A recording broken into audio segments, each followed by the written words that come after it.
When somebody says that they don't love you anymore, they're usually describing a loss of emotional experience, not a loss of their ability to love or to love you. And those are two very different things. In this video, I'm going to walk you through what that sentence really means, why love disappears in long-term relationships, and what mistakes actually make that situation way worse, and what creates the possibility of rebuilding connection, because I see marriages come back from this in my program, Relationship Miracle Method, all the time, but not in the way that most people try. By watching this video, you're going to understand why I don't love you anymore is often emotional burnout rather than emotional death. And you're going to learn why trying harder, talking more, pushing for reassurance often pushes your spouse further away. You're going to understand the psychology behind emotional disconnection, what creates attraction and reconnection over time. And most importantly, I'm going to give you the clear, actionable steps that you can begin taking immediately if your spouse has emotionally pulled away. And there's no begging here. This isn't about manipulation. This is about emotional leadership.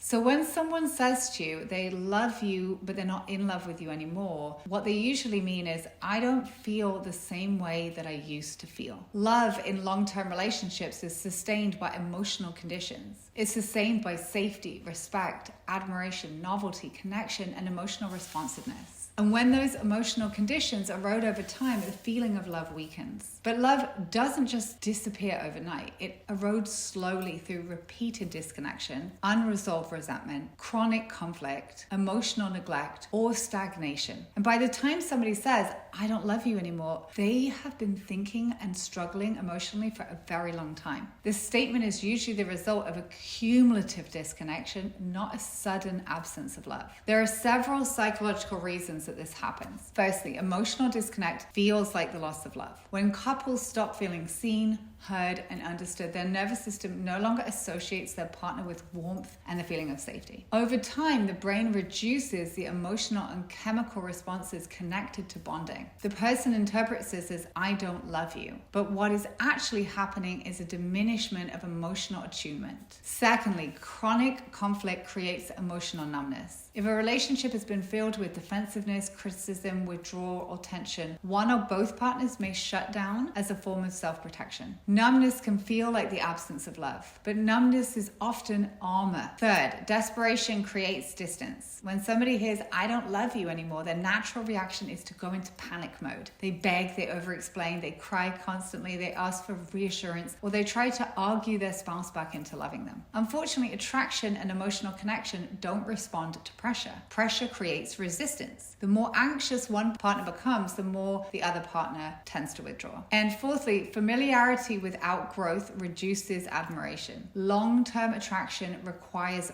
ongoing evolution. If both partners stop growing individually, the relationship can feel stagnant, and without admiration and vitality, emotional energy declines. This is why simply talking more about the relationship rarely fixes the problem. The emotional climate between the two of you has to start to change. And that's what we do in my program, Relationship Miracle Method. The solution to the problem is this. If your spouse says that they don't love you anymore, you don't want to convince them otherwise. I know that sounds weird, but the solution is transforming the emotional environment of the relationship. And the steps are regulate. Regulate yourself. Regulate your nervous system. Your nervous system is key here. Your first responsibility is emotional regulation. If you're crying daily in front of your spouse, asking for constant reassurance, or initiating intense and painful relationship talks every night, you're operating out of fear, and fear feels very unstable. Instability does not create attraction. You must begin to stabilize your nervous system. And this one's going to be through journaling, working with a coach and somatic practices like we do in my program, exercising, meditating, and really limiting those emotional conversations. Calm energy lowers defensiveness. Stability creates safety. Inside of the Relationship Miracle Method, this is why we focus so much on emotional regulation and why I have somatic practices and coaches inside of my program. Because without that, no communication strategy is going to work.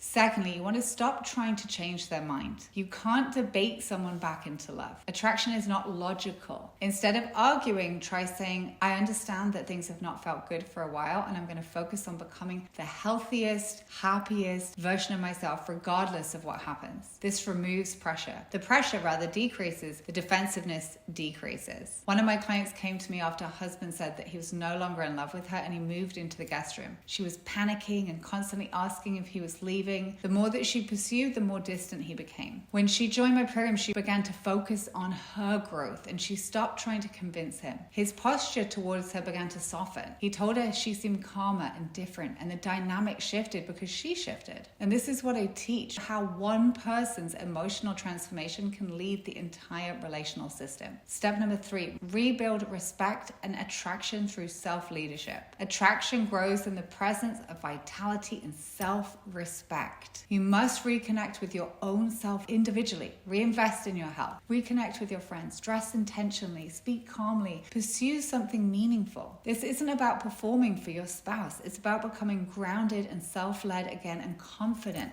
The client I mentioned earlier began prioritizing her physical health, reconnecting with her friends, and responding to conflict calmly instead of reactively. Over time, her husband began to engage more. Eventually, he moved back into the bedroom. Months later, he admitted that he felt closer than he ever had to her. The relationship didn't shift because she begged. It shifted because she embodied strength and warmth instead of panic. She found herself again. So really changing in step 4 how you handle conflict. If your spouse associates you with tension, they won't feel safe reconnecting. You must eliminate sarcasm, escalation, exploding emotionally, and start to speak slowly. Listen without interrupting. Validate before responding. Inside the Relationship Miracle Method, I teach specific communication frameworks that reduce defensiveness and rebuild safety and trust within the relationship again. And these tools help you to end the pursuer-distancer cycle and restore emotional intimacy in a structured way. Emotional safety is the foundation of love. Step 5, give it time.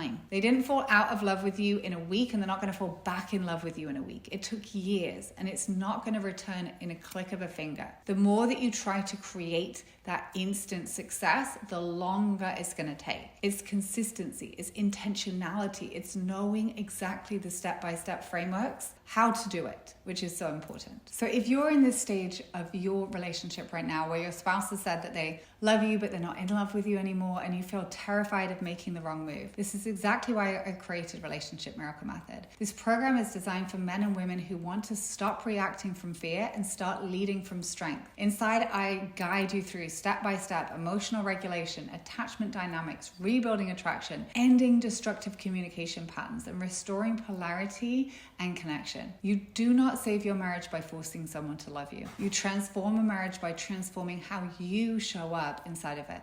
And when one person shifts this dynamic, the whole dynamic shifts. There's a link below where you can click and learn about the program and see if you qualify for a relationship reset call where we go into your unique situation and give you a step-by-step framework on how to turn things around. Go ahead and subscribe to my channel. I release at least a video a week teaching you how to save your marriage, even if it feels completely hopeless right now.